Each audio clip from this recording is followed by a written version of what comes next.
Hello everybody, and once again welcome back to Financeable YouTube channel. Today in this video I'm going to show you how you can turn on or off your email notification. So make sure you follow my step till the end. First thing first, I assume that you have already opened any of the internet browser, and now you need to search for the GoCardless in here.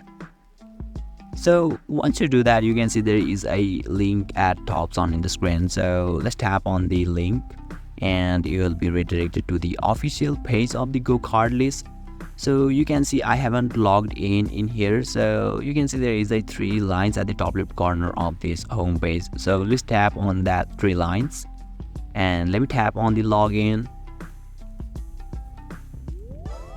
And now you can see I have already logged in, and you will be able to see the interface or dashboard of the GoCardless in here.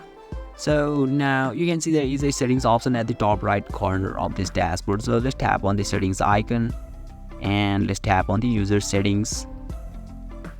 And finally you need to scroll a little bit down till the end, and you can see there is a email notifications section in here. So you simply need to disable these both, the new customers and the alert. And yeah, finally tap on the save changes.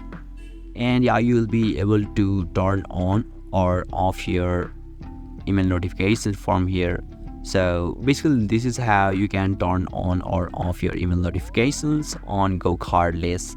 And if you still encounter any issue during this process, feel free to leave a comment and I'll be happy to assist you. If you found this video helpful, please give it a thumbs up, and if you are new to this channel, make sure to hit the subscribe button and set the bell icon to on so that you can stay updated with our latest content. Thank you for watching, and I'll see you next time.